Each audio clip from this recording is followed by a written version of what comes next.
Mr.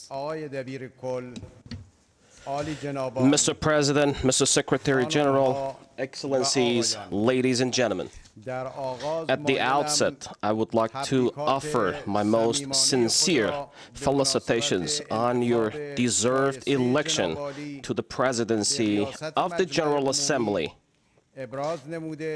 and seize the moment to express appreciation for the valuable efforts of our distinguished Secretary General. Mr. Chairman, our world today is replete with fear and hope.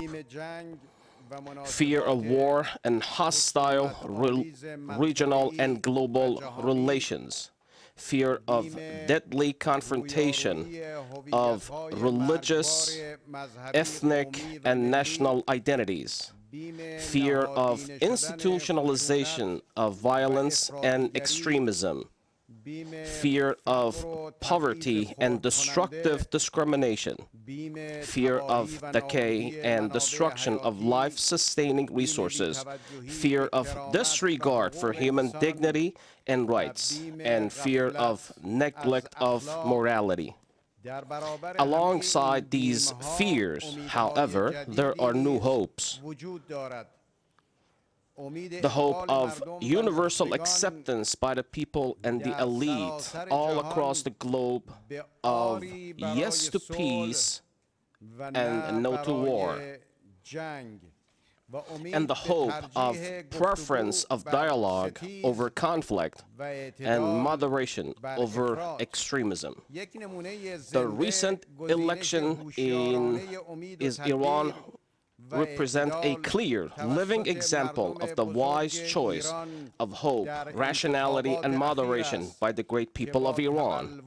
The realization of democracy consistent with religion and the peaceful transfer of executive power manifested that Iran is the anchor of stability in an otherwise ocean of regional instabilities. The firm belief of our people and government in enduring peace, stability, tranquility, peaceful resolution of disputes, and reliance on the ballot box as the basis of power, public acceptance, and legitimacy has indeed played a key role in creating such a safe environment. Mr. President, ladies and gentlemen, the current critical period of transition in international relations is replete with dangers, albeit with unique opportunities. Any miscalculation of one's position, and of course of others, will bear historic damages. A mistake by one actor will have negative impact on all others. Vulnerability is now a global and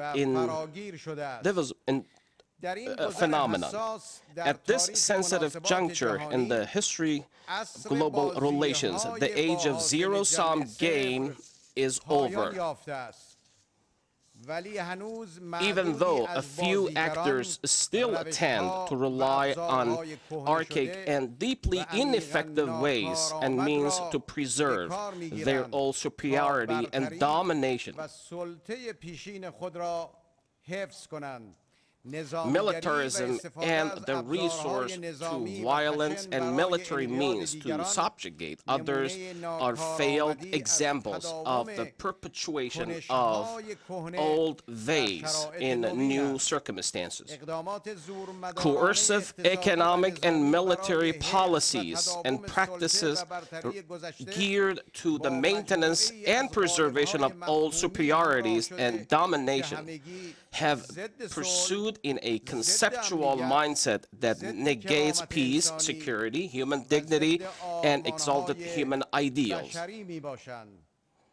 Ignoring differences between societies and globalizing Western values as universal ones represent another manifestation of this conceptual mindset. Yet another reflection of the same cognitive model is the persistence of Cold War mentality and bipolar division of the world into the superior us and inferior others, fanning fear and phobia around the emergence of new actors on the world scene is another. In such an environment, governmental and non-governmental, religious, ethnic, and even racial violence has increased. And there is no guarantee that the era of quiet among big powers will remain immune from such violent discourses, practices, and actions. The catastrophic impact of violent and extremist narratives should not, in fact, must not be underestimated. In this context, the strategic violence which is manifested in the efforts to deprive regional players from their natural domain of action, containment policies, regime change from outside, and the efforts toward redrawing of political borders and frontiers is extremely dangerous and provocative. The prevalent international political discourse depicts a civilized center surrounded by uncivilized preferences. In this picture, the relation between the center of world power and the peripheries is hegemonic.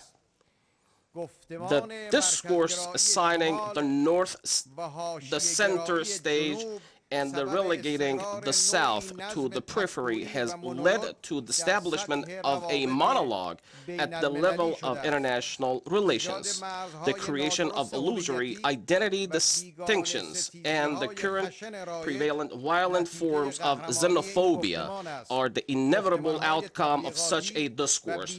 Propagandistic and unfounded faith-phobic, Islamophobic, Shia-phobic, and Iran-phobic discourses do indeed represent serious threats against world peace and human security. This propagandistic discourse has assumed dangerous proportions through portrayal and inculcation of presumed imaginary threats. One such imaginary threat is the so-called Iranian threat, which has been employed as an excuse to justify a long catalog of crimes and catastrophic practices over the past 3 decades. The arming of the Saddam Hussein regime with chemical weapons and supporting the Taliban and Al-Qaeda are just 2 examples of such catastrophes. Let me say this in all sincerity before this August World Assembly, that based on irrefutable evidence, those who harp on the so-called threat of Iran are either a threat against international peace and security themselves or promote such a threat. Iran poses absolutely no threat to the world or the region. In fact, in ideals as well as in actual practice, my country has been a harbinger of just peace and comprehensive security. Mr. President, ladies and gentlemen, nowhere in the world has violence been so deadly and destructive as in North Africa and West Asia. Military intervention in Afghanistan, Saddam Hussein's imposed war against Iran, occupation of Kuwait, military interventions against Iraq, brutal repression of the Palestinian people, assassination of common people and political figures in Iran, and terrorist bombings in countries such as Iraq, Afghanistan, and Lebanon are examples of violence in this region in the last 3 decades. What has been and continues to be practiced against the innocent people of Palestine is nothing less than structural violence. Palestine is under occupation. The basic rights of the Palestinians are tragically violated, and they are deprived of the right of return and access to their homes, birthplace, and homeland. Apartheid as a concept can hardly describe the crimes and the institutionalized aggression against the innocent Palestinian people.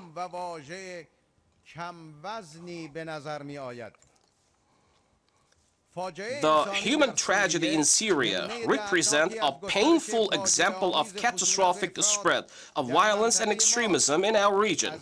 From the very outset of the crisis, and when some regional and international actors helped to militarize the situation through infusion of arms and intelligence into the country and active support of extremist groups, we emphasized that there was no military solution to the Syrian crisis. Pursuit of expansionist strategies and objectives and attempts to change the regional balance through proxies cannot be camouflaged behind humanitarian rhetoric. The common objective of the international community should be a quick end to the killing of the innocent, while condemning any use of chemical weapons.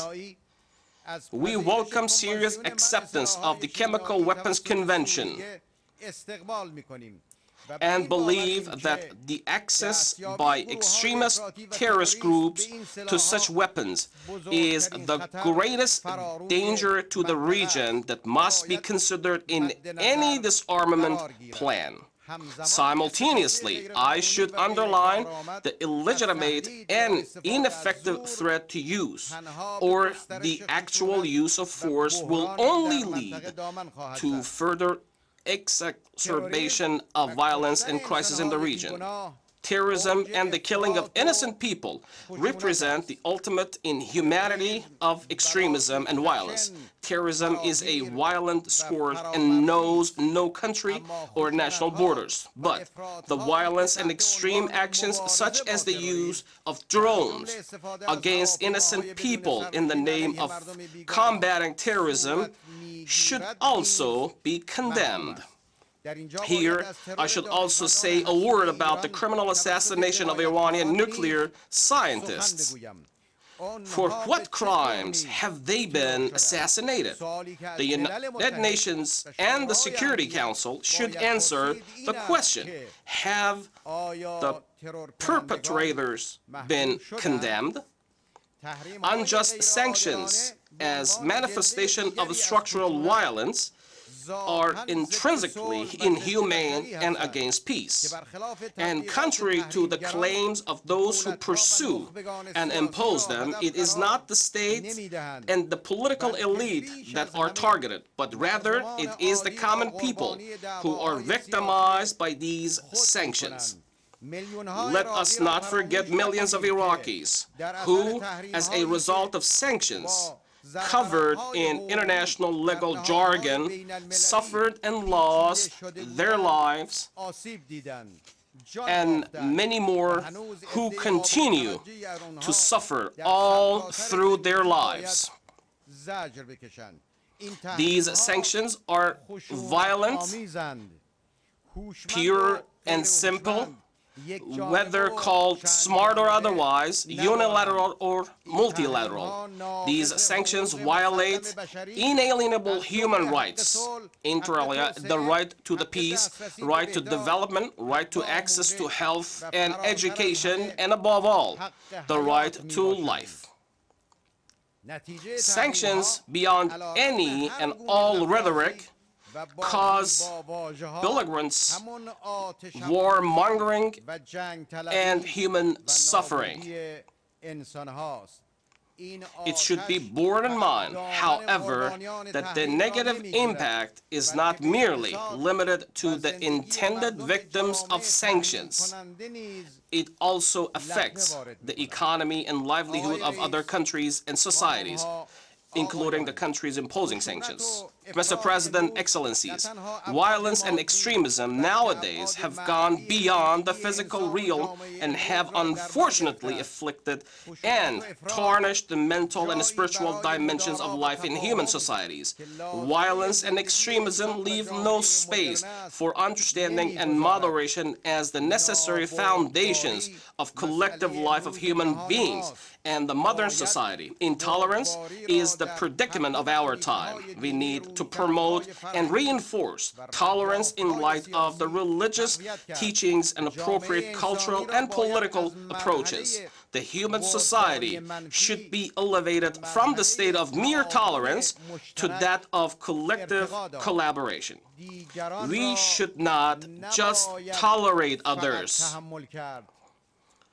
We should rise above mere tolerance and dare to work together. People all over the world are tired of war, violence, and extremism. They hope for a change in the status quo. And this is a unique opportunity for us all. The Islamic Republic of Iran believes that all challenges can be managed successfully through a smart, judicious blend of hope and moderation. Warmongers are bent on extinguishing all hope, but hope for change, for the better is an innate, religious, widespread, and universal concept. Hope is founded on the belief in the universal will of the people across the globe to combat violence and extremism, to cherish change, to oppose imposed structures, to value choice, and to act in accordance with human responsibility. Hope is, no doubt, one of the greatest gifts bestowed upon human beings by their all-loving Creator.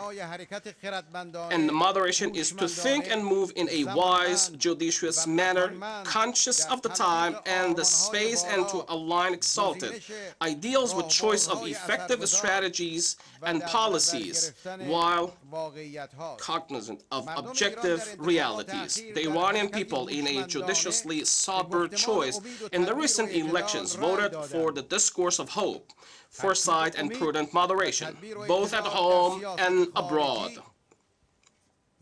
In foreign policy, the combination of these elements means that the Islamic Republic of Iran, as a regional power, will act responsibly with regard to regional and international security, and is willing and prepared to cooperate in these fields bilaterally as well as multilaterally with other responsible actors. We defend peace based on democracy and the ballot box everywhere, including in Syria, Bahrain, and other countries in the region, and believe that there are no violent solutions to world crisis. The bitter and ugly realities of the human society can only be overcome through recourse to and reliance on human wisdom, interaction and moderation, securing peace and democracy, and ensuring the legitimate rights of all countries in the world, including the Middle East, cannot and will not be realized through militarism. Iran seeks to resolve problems, not to create them. There is no issue or dossier that cannot be resolved through reliance on hope and prudent moderation, mutual respect, and rejection of violence and extremism. Iran's nuclear dossier is a case in point. As clearly stated by the leader of the Islamic Republic of Iran, acceptance of the inalienable right of Iran constitutes the best and the easiest way of resolving this issue. This is not political rhetoric. Rather, it is based on a profound recognition of the state of technology in Iran, global political environment, and the end of the era of zero-sum games, and the imperative of seeking common objectives and interests toward reaching common understanding and shared security. Put otherwise, Iran and other actors should pursue two common objectives as two mutually inseparable parts of a political solution for the nuclear dossier of Iran. One, Iran's nuclear program, and for the matter, that of all other countries, must pursue exclusively peaceful purposes. I declare here openly and unambiguously that, notwithstanding the positions of others, this has been and will always be the objective of the Islamic Republic of Iran. Nuclear weapon and other weapons of mass destruction have no place in Iran's security and defense doctrine and contradict our fundamental religious and ethical convictions. Our national interests make it imperative that we remove any and all reasonable concerns about Iran's peaceful nuclear program. Two, the second objective, that is, acceptance of and respect for the implementation of the right to the enrichment inside Iran and enjoyment of other related nuclear rights, provides the only path toward achieving the first objective. Nuclear knowledge in Iran has been domesticated now, and the nuclear technology, inclusive of enrichment, has already reached industrial scale. It is therefore an illusion and extremely unrealistic to presume that the peaceful nature of the nuclear program of Iran could be ensured through impeding the program via illegitimate pressures. In this context, the Islamic Republic of Iran, insisting on the implementation of its rights and the imperative of international respect and cooperation in this exercise, is prepared to engage immediately in time-bound and result-oriented talks to build mutual confidence and removal of mutual uncertainties with full transparency. Iran seeks constructive engagement with other countries based on mutual respect and common interests, and within the same framework does not seek to increase tensions with the United States.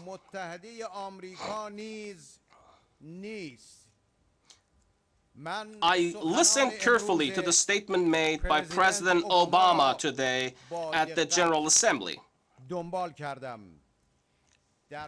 Commensurate with the political will of the leadership in the United States, and hoping that they will refrain from following the short-sighted interests of warmongering pressure groups, we can arrive at a framework to manage our differences. To this end, equal footing, mutual respect, and the recognized principles of international law should govern the interactions. Of course, we expect to hear a consistent voice from Washington. Mr. President, ladies and gentlemen, in recent years, a dominant voice has been repeatedly heard. The military option is on the table. Against the backdrop of this illegal and ineffective contention, let me say loud and clear that peace is within reach. So, in the name of the Islamic Republic of Iran, I propose, as a starting step, the consideration by the United Nations of the project, the World Against Violence and Extremism. Let us all join this wave.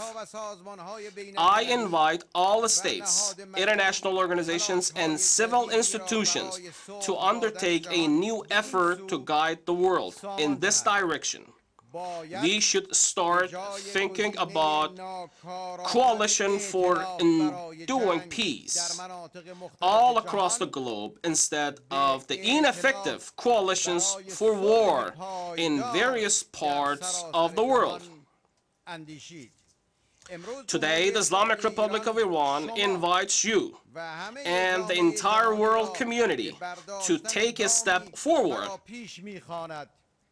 an invitation to join the wave. world against violence and extremism. We should accept and be able to open a new horizon in which peace will prevail over war, tolerance over violence, progress over bloodletting, justice over discrimination, prosperity over poverty, and freedom over despotism. As beautifully said by Ferdowsi, the renowned Iranian epic poet, be relentless in striving for the cause of good. Bring the spring you must, banish the winter you should. Notwithstanding all difficulties and challenges, I'm deeply optimistic about the future. I have no doubt that the future will be bright with the entire world solidly rejecting violence and extremism. Prudent moderation will ensure a bright future for the world. My hope, aside from personal and national experience, emanates from the belief shared by all divine religions that a good and bright future awaits the world. As stated in the Holy Quran, and we proclaimed in the Psalms, after we had proclaimed in Torah, that my virtuous servants will inherit the earth. Thank you, Mr. President.